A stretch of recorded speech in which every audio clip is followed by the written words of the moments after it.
All right, thank you all for joining us here for our third employee town hall. My name is Natasha Jones. I'm the Director of Customer Service for Executive Constantine here at King County. We are at the Eastgate Public Health Center, one of more than 100 work locations that we have around King County. And for the first time today, we are providing closed captioning for our deaf and hearing impaired employees and folks who may watch this later on the internet. So a little bit of an innovation that we're bringing in for this one. We're going to have a bunch of interactive elements during this town hall, so you want to keep your browser open if you're sitting at a computer or have your cell phone handy. You can email us questions for the panelists as we go forward. You can email that to employeetownhall@kingcounty.gov. You can use a link if you're signed into the network and send that instant message to Employee Town Hall. And you can also tweet your question to us if you're on Twitter using the hashtag KCTH for King County Town Hall. So we'll also have some live poll questions in a little bit where you'll be able to respond to those. So in about 3 weeks, Executive Constantine's going to do his State of the County address, and he's going to use that address to give us some updates and some information about the Best Starts for Kids initiative. But before then, we wanted to give employees a sneak peek at some of the information that's going to be in that address. So let's start off with a little video with an introduction to Best Starts for Kids. You know, we've known for many years, it's really common sense, that prevention is the most effective and least expensive way to address some of the most serious issues that face us: mental illness, substance abuse, homelessness, incarceration. But the latest neuroscience research shows us that we have an even greater opportunity than we realized to help put our children on a path toward lifelong success. Oh, look at the ham, he's a little ham. We now know that the first 1,000 days is particularly critical in a child's brain development. That is the time when a child's brain is growing, when they are becoming equipped with the tools and the capacity they will need to be caught up with their peers in kindergarten, to keep up and succeed in school, and ultimately to be able to flourish and to fulfill their potential as adults. There's also more research that shows that the place where a child grows up has a tremendous impact on his or her trajectory in life. The question is, how do we take this knowledge and apply it to the work we do as a local government to produce better outcomes? Yeah. That's my real goal with Best Starts for Kids, a levy that will provide the resources to turn science into action. It will carry forward throughout a young person's journey as their brains continue to develop throughout their teenage years and into young adulthood. The science has evolved so that we can now better identify early warning signs of physical or behavioral health issues, giving us the opportunity to intervene before a crisis occurs. You say thank you. Thank you. You are so welcome. Thank you for coming in. Investments in prevention that are guided by this science can help youth avoid life-altering consequences of obesity, addiction, domestic violence, or worse. We can help young people establish healthy habits early on. By focusing on prevention and early intervention for children and youth, our young people will be able to enter the workforce healthier and with the social, emotional, and life skills needed to succeed. These investments help youth reach their full potential, strengthen the community, and contribute to the economic health of the region by building a strong local workforce. And our work will include supporting not just moms and not just families, but entire communities to ensure that the place where a child lives reinforces the progress they're making.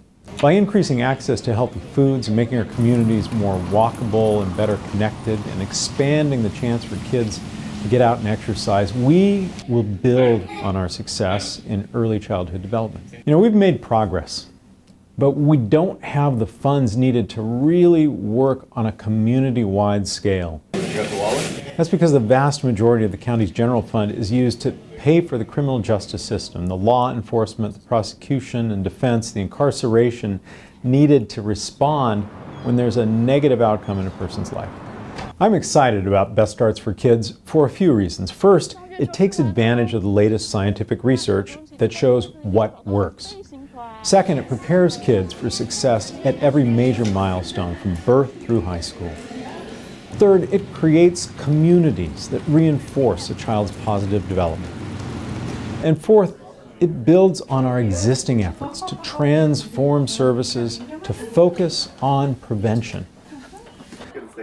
This is how we will turn proven ideas into results, and how we will put every child in our region on a path towards success. Okay, well, let me introduce some of our panelists here, because this Best Starts for Kids initiative touches so many different areas of King County government and the services that we provide. I'm going to start at the end with Patty Hayes, who's the Director of Public Health Seattle and King County. Welcome. And next is Adrian Quinn, with the Director of the Department of Community and Human Services. We'll also get some great insight and questions from you guys in just a little bit. And last but not least, Executive Dow Constantine of King County. Thanks for joining me. Thanks for having us. All right. So that video is a really great synopsis of what you're trying to do with Best Starts for Kids. What else do you want to add with that? It was very rich in all of the details about why this matters, but what else can you tell us? Well, you know, one thing that strikes me when I see that, and we talk about the research that's going on, is these world-renowned Nobel Prize-winning researchers could have learned a lot just by asking King County employees what they do every day around prevention. Because what we're talking about is investing more of our time and effort and money in preventing problems in the first place, rather than chasing bad outcomes later on. It's really about the folks that come to this public health clinic, about the folks who are served by a lot of King County employees. We see in our community children who struggle to keep up with their peers because of low birth weight, or because they don't have access to affordable, healthy food in the community, or because there are developmental delays that are not identified and addressed as early as they could have been. And we see it all across King County. Issues like mental illness and chemical dependency cut across all socioeconomic and geographic boundaries in the county. But there is certainly an element of place, of community in some of these challenges. We see startling disparities by where people live in the county and in communities of color, where far too many youth get off to a tough start in life, in large part because they were born and raised in a place that just had fewer opportunities. That's my goal for Best Starts for Kids, to ensure that every child born in or raised in this community has the opportunity to fulfill his or her potential. Very simple. Very simple and powerful, but I also heard kind of a laundry list of places where we could spend any available money that we currently do not have. You've talked about putting in a ballot measure on the November ballot to fund Best Starts for Kids. So given that list of items, a wish list there, if voters were to approve that levy, where would you spend the money? Well, we're really focusing on both proven and promising strategies to deliver the outcomes we seek, the positive results we want that flow directly from that overall statement that I just made about everybody, not just those who were fortunate, everybody having the chance to succeed. The types of programs we could potentially offer include, for instance, mental health screenings for all middle school youth when mental health challenges often start to emerge, and they can be addressed and minimized at that time rather than being allowed to linger and become life-consuming challenges. Support services, such as home visiting for moms and families during pregnancy and after the child arrives, so that we can ensure that we have healthier moms delivering and raising healthier babies. Universal access to developmental screening for young children. And access to affordable and healthy food, as was mentioned, which is a community challenge. And one of the elements of this Best Starts approach is really focusing on communities, meeting communities where they are, helping identify where the gaps are and how they can become more capable of lifting up and supporting the families and children living in them. It's through actions like these that we will deliver the outcomes that I think we all want to see in King County. And I hear this from a lot of folks I talk with. Our employees, certainly, because that's why many came to work for the county. They want a better community. But our constituents, the people we represent, believe in that fundamental American notion that everybody should have a chance to fulfill their potential and to succeed based on their merit and drive and determination, not be held back by unfair barriers. certainly that has a lot to do with healthier children who become healthier adults. It has to do with intervening before a crisis occurs, and we've been bad as a society at doing that. And it has to do with some very nuts and bolts things, like giving ourselves a better prepared workforce. Our prosperity is premised on a lot of people being able to contribute their fullest, to bring their gifts in order for us to be able to succeed on the world stage. So, you know, there's the emerging neuroscience, which I think is a fascinating part of this, and we talked about the research going on at the University of Washington. It includes some groundbreaking research at the university's Institute for Learning and Brain Sciences, or iLabs, and it shows the first 5 years of a child's life offer really remarkable opportunities to alter the trajectory of that life and to send that kid into adulthood ready to succeed. Best Starts for Kids will enable us to take advantage of that science and make it real in a culturally competent way throughout all our communities here in King County. That's a really small window of opportunity to try to make some really long-lasting change. This is really exciting work. I mentioned that we're going to be doing a poll, so this brings us to our first poll question. And folks who are watching, you can participate by text, web, or Twitter, again, using the hashtag KCTH for King County Town Hall. So we're going to put some instructions up on the screen here. So here's our first question. What percentage of the brain is developed by age 3? You've got 3 choices there. You can use text or link or all of those options to choose one of these: 55%, 75%, or 85%. Which percentage is developed in a child by age 3? There's an email address there, pollev.com/KCIT, to participate in the poll online, or use any of those text messages there to 22333 and send in your answer, and we'll just give you a minute or so to think about it and weigh in.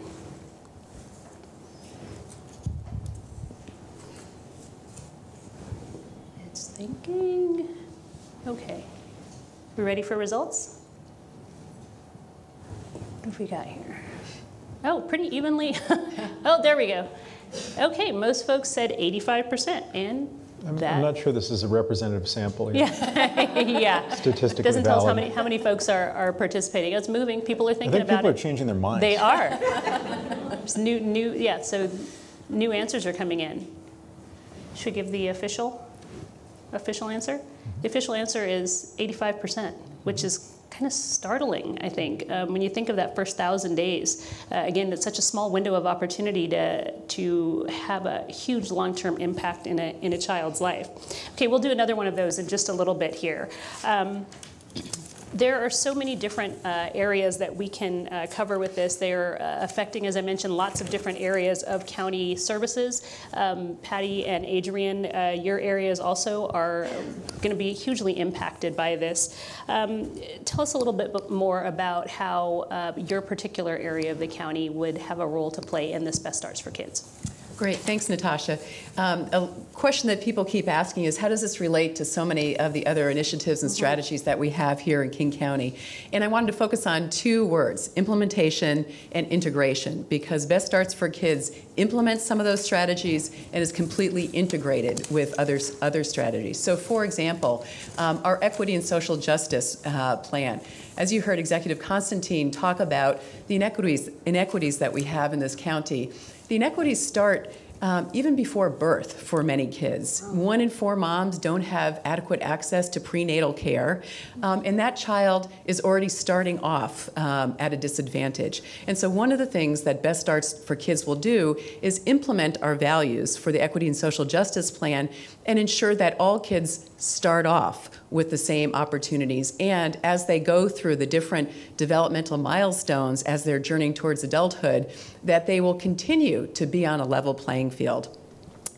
With the transformation plan, Best Starts for Kids also implements the transformation plan. The transformation plan, as many of you know, at its heart is talking about how does the county do business in a different way? How do we integrate both human services, public health, and many of our other services? So that's one component of it. And 2 is, how do we work in community in a different way? Best Starts for Kids does both of that. Many of the programs and strategies that you're going to be hearing about completely integrate the work that we're doing for community and human services, both in within the department and also with our community partner agencies that we fund. The same with public health, both for whom public health funds and for the work that is done right at public health. Best Starts for Kids will also, as one of the areas of strategy, help fund communities of opportunity, which is one of the areas in the transformation plan where we're working in community in a different way. Rather than a top-down government approach saying, this is how we think that we can help change some of the inequities in your neighborhood or in your area, rather we work with community and we say, we know you want different outcomes. We would like to help you with different outcomes. Let's co-design what those strategies are. And Best Starts for Kids gives us more money to be able to do that. Integration. So we're integrating Best Starts for Kids with the Youth Action Plan. The Youth Action Plan Task Force is delivering a report to the County Council on April 14th. And what we have done is worked collaboratively with the Youth Action Plan Task Force, and those recommendations that are focused on prevention-oriented strategies have been integrated into Best Starts for Kids. And lastly, the mental illness and drug dependency tax and the Vets and Human Services levy. Both of those right now are very focused on crisis-oriented services. And so the crisis is in front of us, and there's not adequate resources to pay for prevention. And so what we're working on doing is designing a continuum. We begin with prevention, with Best Starts for Kids, and then we move into other services with the mental illness and drug dependency tax and the Vets and Human Services levy. We have a tremendous opportunity over the next couple of years. The MID is up for renewal in 2016, Vets and Human Services levy in 2017, to really design all three of those funding initiatives in a very cohesive way, and that's what we're working on right now. It's a really smart way to use money, and I think we often see a kind of complaints side. I do customer service, so I get a lot of the complaints.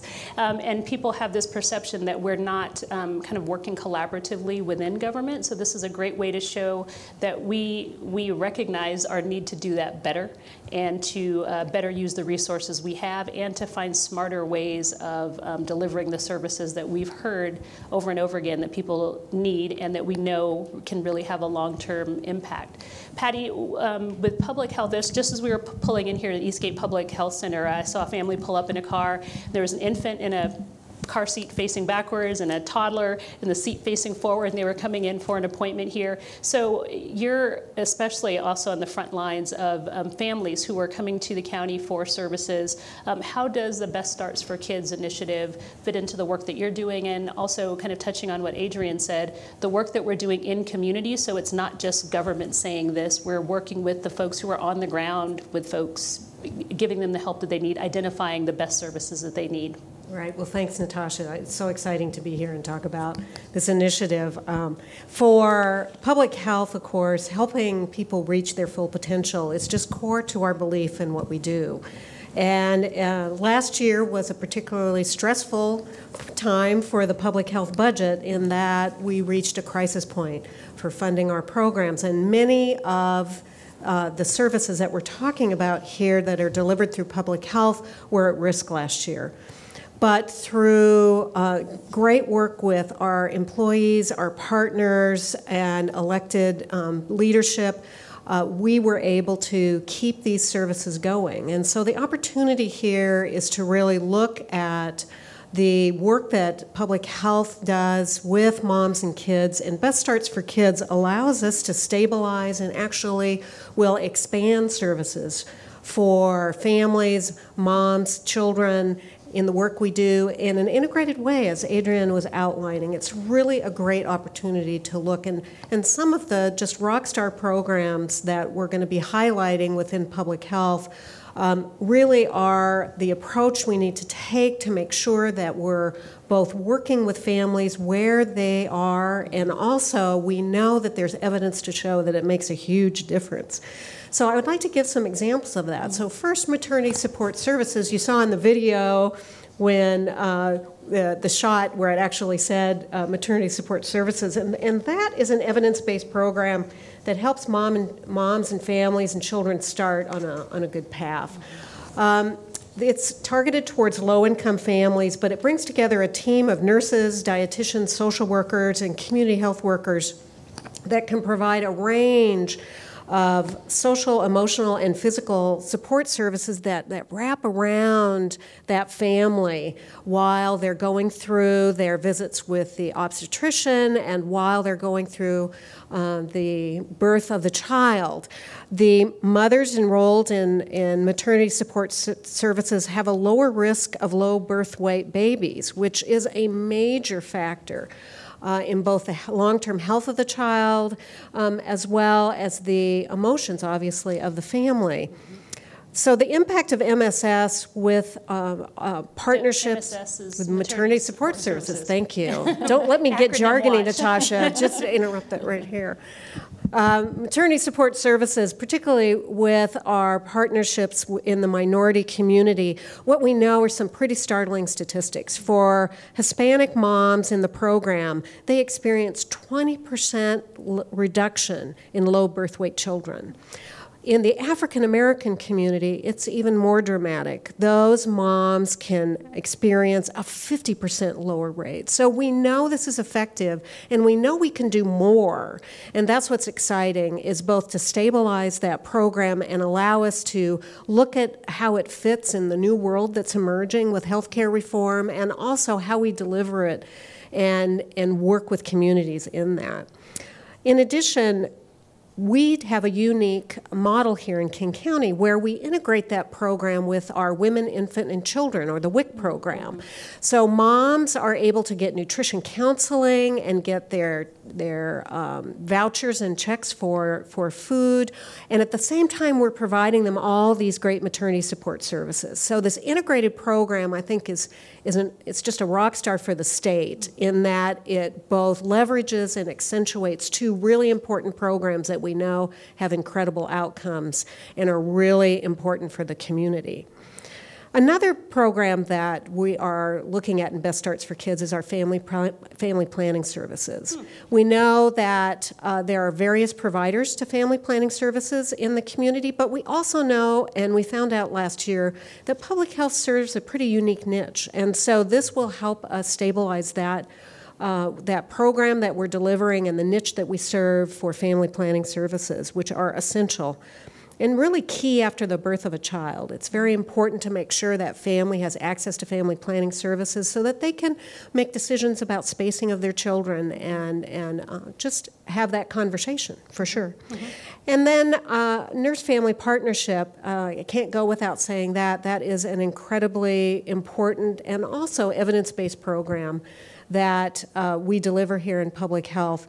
And we're excited to really have Best Starts for Kids in looking at highlighting that and other types of home visiting services. But we have the opportunity here with the outcomes we know with nurse-family partnership that I think we're going to hear a little more about to really make sure that we're continuing to provide that.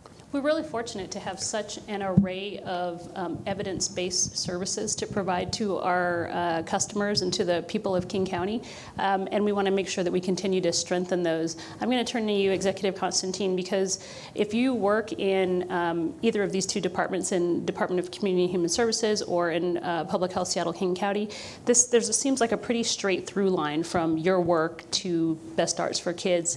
If you work in one of our other agencies, and we've got many, how does this help them? What difference does this make for someone who works in the transit or some other department? Well, I think it makes a big difference. I mean, clearly a lot of the types of services that get us to the outcomes we want are focused in public health and in DCHS. But let me give you one example. I launched a local food initiative, which is intended to bolster farming in King County and also ensure that healthy local foods are getting into all communities and not just into those few that are fortunate enough to have an occasional farmer's market, for example, or a grocery store that stocks specialty items, that everybody should have access to that local food and the security and nutrition that comes with it. And it's the Department of Natural Resources and Parks that leads that effort. But it's directly related to our equity and social justice work, and it's directly related to the kinds of strategies for community-based success that we want to deploy here. I wanted to touch a little on nurse-family partnership, if I could. Patty mentioned it. I know we have a couple NFP nurses here with us today, so you'll excuse me for oversimplifying. But you know, it's an exciting program. What we want to do is provide the appropriate level of help based on your situation in the community, and for some, the intensive level of intervention offered by the Nurse-Family Partnership Program, especially young first-time mothers, particularly low income, is exactly what they and their kids need. The nurses come when the woman is pregnant, make sure she's healthy, that she's getting the right information about nutrition, dealing with challenges around alcohol or drugs if there are any, getting the safe place to have the baby, and then staying with that baby for the first 2 years, visiting continually to make sure that that child is getting the enrichment that they need, that the mother is developing the parenting skills, and the family is developing the skills that they need to get that kid off to a good start. And the results are just stunning. And I do have, as Patty mentioned, a few statistics. This is among people who are similarly situated. So we're not comparing to all the kids in the society. We're just comparing to kids who had the benefit of nurse-family partnership and did not. 67% reduction in behavioral and intellectual problems by age 6. 48% reduction in child abuse and neglect. A 50% reduction in language delay. And it's not just the kids. An 82% increase in the months that mothers are employed, because the nurses can bring along the social worker, and the social worker can help the family with housing and with job challenges. So this is not just about the narrow but important issue of the child's development. It's about the whole family becoming more successful and more able to raise up a successful child.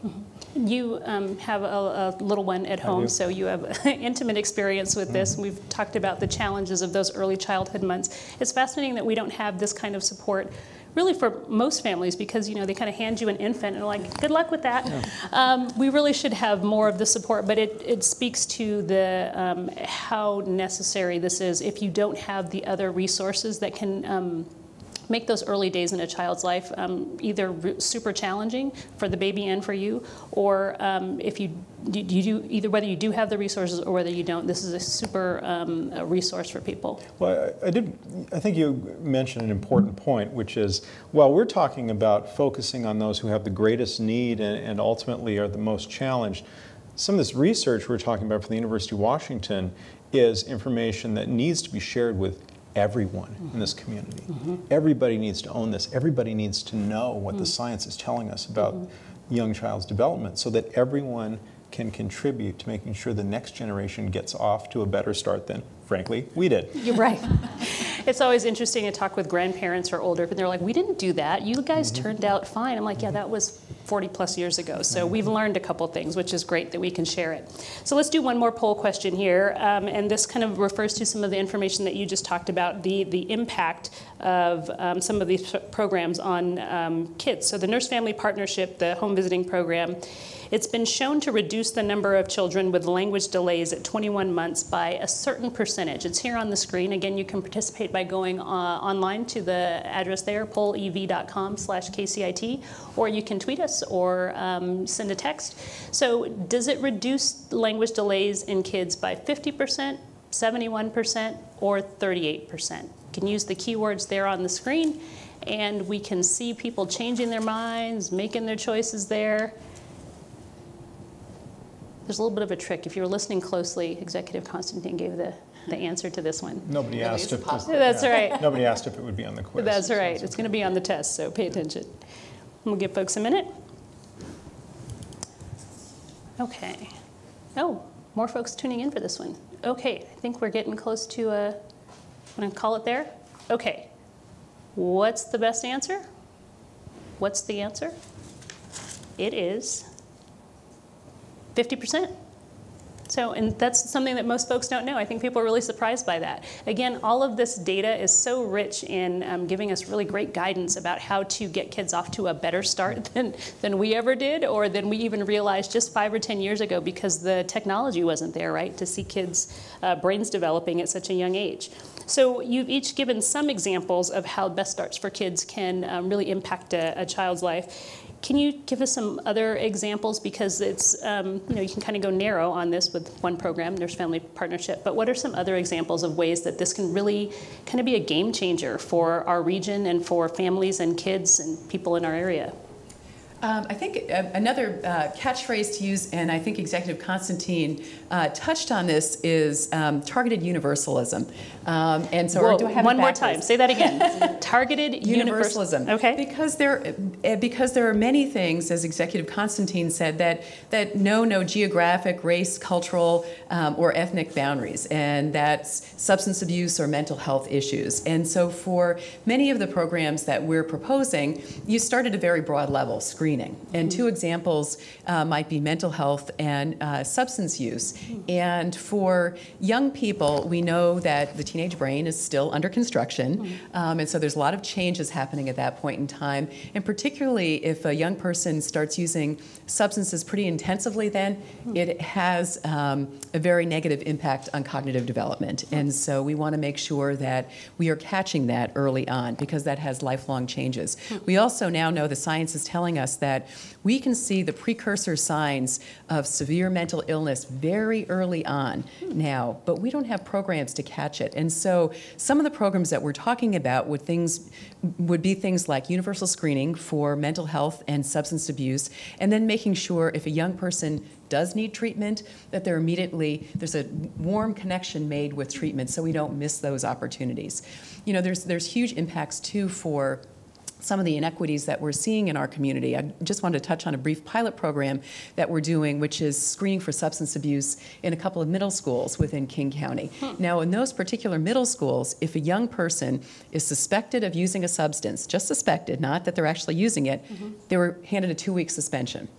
And so we've partnered with the school district now to say, maybe there's a better way of doing it, because we know that there's tremendous disproportionality in who gets suspended. Right. It's disproportionately people of color who are suspended, kids of color. And so now what we're doing is the young person is instead referred for screening, brief intervention, and treatment rather than being suspended. So they actually get help that they need if they need help, and they're also not suspended, which also creates all kinds of other problems as well. So those are the types of programs that we would like to try to implement once Best Starts for Kids is happening. Yeah, what a different approach from the way it's been. It's for a long time we've been a very zero tolerance society. So it's nice to see a kind of a shift in our thinking around, are we really helping the outcomes by doing it that way? Patty, did you want to weigh in on that as well? I'd love to. A couple of examples I'll add, and very important to, as what Adrian was just outlining, is we need to work more in the childcare and home-based childcare area, where we know in some formal childcare settings we've had children who have been rejected out of the childcare center because of behavioral problems. I mean, I can't imagine a 2-year-old that is getting booted out of the childcare center. We can do better than that. I'm confident. And so we know that we need to get the information, technical assistance, and this brain science and assistance to child care centers and to the families who are doing home child care, home-based child care. So that's one, and I'm very excited about that. I think that it is a very important move to do to make sure that everybody who is surrounding a child knows that any interaction is a brain development moment. I think it's an important addition. And I'll go back to the community of opportunity that Adrian outlined. I want to just really emphasize that right now we know that in King County we have some of the largest inequities among U.S. metro areas. So where a child is raised makes a big difference, has been said. So with the partnership of the Seattle Foundation and other funders that are stepping up, with the funds under Best Start for Kids, we're going to be able to really look at place and population-based approaches so that there are safe places for children to walk. There are parks for families. We have a concentration on employment opportunities for those families. It's very, very exciting. And with the partnership with the Seattle Foundation, we've already started this work. And we've funded some designed Go First partnerships in White Center, the North Highline area, SeaTac Tukwila, and Seattle's Rainier Valley. So we're already starting down this road. So with Best Start for Kids, we can grow that. And really, I think this is the only initiative in the country that I'm aware of where we've really paid attention to those early years, the life course that a child takes, and then paying attention to the community and the support that that family needs in the community. So I love the fact that it wraps all that together. Yeah, it's a continuum, right? It's not just what's happening at home and what's happening at school. There's lots of places that interact with young people.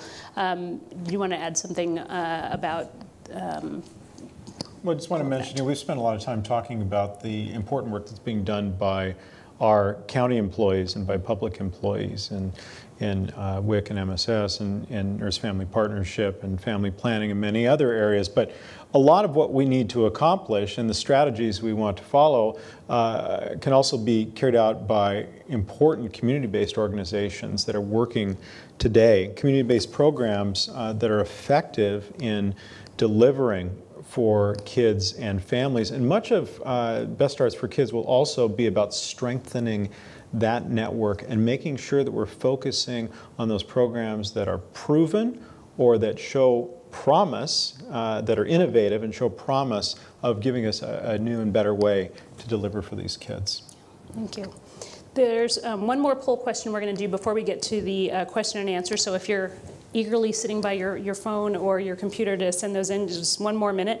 One of the interesting things about all of the challenges that families can face, one that most people may not realize, is that there are lots of kids and even babies who are homeless. And that's one of the challenges that they're facing beyond just, whether they've got all of these cognitive, stepping stones that they're going to need. So here's our next poll question here on the board. The leading cause of homelessness for families is either chemical dependency, domestic violence, or extended unemployment. Which one is the leading cause of homelessness for families in our region? We'll give you a minute to respond to this. Again, the instructions there on the page. You can tweet us, text us, hashtag KCTH, and the polleverywhere.com there is loading up with your answers. Faster on the thumbs. Faster. Oh, people changing their answers. More coming in. Okay, this may be surprising for folks, but okay, that's that's the last one. All right, the leading cause of homelessness for families is B, domestic violence. Yeah. I think some folks might think that most of the answers were long-term unemployment, but domestic violence, it's obviously something that's way out of a person's control, what's happening in their family, and that's where we can provide some resources to them to get several different types of assistance. All right, we're going to go to the question and answer period, and Tara over here is going to send those over to us or provide those for us. Over here? Okay, you are. All righty. So this is from an employee in KCIT. How do we help foster kids who may already have been identified as having mental health, behavioral, or physical abuse issues, especially if they are already in and out of jail, accumulating points that add up to felonies based on a so-called point system? So how do we help foster kids who are needing our help? That's a great question, Natasha, and that and all the points that the employee raised are right on target. So one of the strategies for Best Starts for Kids is to work with kids, young people who have been in foster care or have in other ways had a rough start. What we know is that kids are very resilient, and if they are able to get the proper care, even if they're 18, 24 years old, then we can help them get back on track. And so there is one of the strategies to do that. And some of that is making sure that the young person is surrounded by caring adults, who may not be family members, but may be caring adults in many of our partner agencies, other mentors. Also making sure that we have direct linkages with employment and education, and that we're providing the supports for that young person to ensure that they can be successful in those areas. And so it's not as if we're just focusing on very little kids or middle schoolers, but we're trying to make sure throughout the entire development cycle that we are providing supports for the young people in our community. And it's interesting that you said 21, 24-year-olds. I think the latest research is showing that brains are still developing, even though that huge chunk we saw, what 85% is developed in the first 1,000 days. Brains are still developing at 21, 22 years old, so that's really key. Thank you. We have another question from someone in DES. Best Starts is a King County initiative, but is there any interest or is there anything being proposed here in the rest of the state or in the rest of the country? I know you were in DC recently talking with counterparts from across the country. Are we getting any traction? Anybody else interested in this work? Well, a lot of people, I did go to a conference at the White House in December where the president launched his early childhood learning initiative, and there were several representatives from both the public and private sector from our region. We were very well represented, including by the Bezos Foundation, and Mayor Murray was there, and folks are very interested in what we're doing. A lot of the work around the country has been around universal preschool, so for the kids who are a little older, and that's important to make sure that they are ready for kindergarten and they arrive caught up with their peers and don't start falling behind. But the emerging research also shows us that starting earlier is critical as well, and that's what we've been talking about a lot today. So folks wanted to hear about that, and this initiative is not universal preschool, though it's supportive of universal preschool, and it's supportive of the work that's being done in the city of Seattle to get those kids ready to succeed. I think that we are setting an example, and particularly by tying this to our equity and social justice initiative and by amplifying the groundbreaking science that's being done today, that we will be able to propagate this across the state and across the country. It will be of benefit to others as well. That'd be very cool. And over the weekend, there was a program on talking about health outcomes in various states, and I thought, where do we rank? We must be, I assumed we were near the top, and we are. We're in the top like 15 or so, 13, 15. So I think we're doing some amazing things here, and it's great that we can share our successes, and what's not working, I think, is also hugely helpful because it keeps other people from having to make those same mistakes, and we can all kind of leverage each other's work to get better outcomes for folks. Do we have one more question? Any questions in the room, and we'll take a few more from online. Questions here in the room? Everyone is bowled over by all of this fascinating information. Okay, we've got one from someone in DCHS. What will Best Starts for Kids do to make childcare or preschool accessible to working poor families whose income exceeds DSHS assistance guidelines or who have to work non-traditional hours? And this is a huge one. Childcare costs is a huge chunk of families' budgets. It's like housing and childcare costs are the two biggies. That's a huge issue, and I'll let Patty answer part of this as well. I'll talk about what Best Starts will and won't do. So it will not provide child care subsidies. However, one of the things that we are focused on is to ensure that child care, whether it's in-home, out-of-home, licensed, unlicensed, that all the child care providers have access to the information that Executive Constantine talked about, that folks do know about early brain development, that they do have an opportunity for consults for kids who may need a mental health consult, so they're not thrown out of preschool, for kids who maybe they don't seem like they're developing appropriately, or we're bringing developmental screening tools into all of these areas. So what we will be working on is trying to make sure that all child care has appropriate tools and resources so all kids have an opportunity to thrive. Thanks. What I would add is the needs are great, and we are focusing on what we know we can do in those first 1,000 days. And there's lots of discussions with the legislature about the funding for childcare, and that is something that we need to continue as an agency and together with DCHS look at what do we need to do with that. One of the things under Best Starts for Kids, though, is if a family is at risk of homelessness because of expenses and domestic violence, or they can't pay for their rent, or they can't afford what they need to stabilize their family, we're looking at the ability to have a fund so we can have that stabilization for families.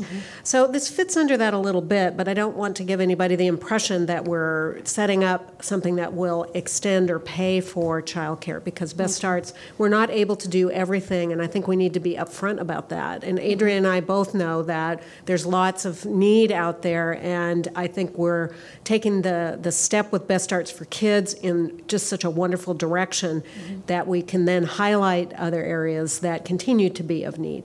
I like that you highlighted that it can be very tenuous for families who are very low income, that, someone gets injured and, they're worried about having to pay for health care, or they have to pay for medicine, or, their furnace goes out, or anything like that. These very little things can have huge consequences for families when they're kind of teetering on the edge. So to have some additional support, at least in one area of their life, can really keep them from tipping over, reaching that tipping point. We've got one more question here, and then we're going to get ready to, we'll take a few more here in the room if there are any, and then we'll get ready to wrap up. Someone from Public Health asked, will this initiative allow for an expansion of early Head Start programs? So this Best Starts for Kids will be looking at the evidence-based and promising practices, working closely with community. It's not being deployed directly to expand Head Start or Early Head Start, but we believe that there's a key partnership with those programs as the state looks at what's going to be funded and how they're going to be emphasizing the role of Head Start and Early Head Start going forward. I think we're at a natural place to bring these community partners together, and these programs, be they state programs, local programs, nonprofits. This is really everybody seeing how they leverage and we work together, and opportunities that are possible for integrating services in a new, a different way, so that we're really delivering what needs to be done where the family's at, is a great new opportunity. And I think I'd like to re-emphasize what Adrian said, because I think it's really important that we're looking to do business in a different way and develop that through the community of opportunity work, but also just in how public health and DCHS work together. I think we've got a lot of great opportunities that will have great benefit for families for a long time. Anything further, Adrian? Nope. Executive Constantine? No? Well, let me commend all of you on your leadership in this area. I think we are really fortunate here in the Pacific Northwest to have folks who have their hands on the levers of power, or who are the levers of power, to be able to affect some change in this area, because a lot of states and a lot of places are not looking at that. And we kind of have an embarrassment of riches here with, we've got a bustling economy in most areas, and can be a little more strategic in our thinking about how to affect some long-term change and not be content with kind of the status quo and how we've always done things. So thank you all for doing that. And may I add one thing? Please. We were talking about other county employees or other county agencies and how they might be impacted by this. In our general fund, we spend somewhere on the order of 3/4 of all the money on the justice system, and more on other responses to bad outcomes in people's lives.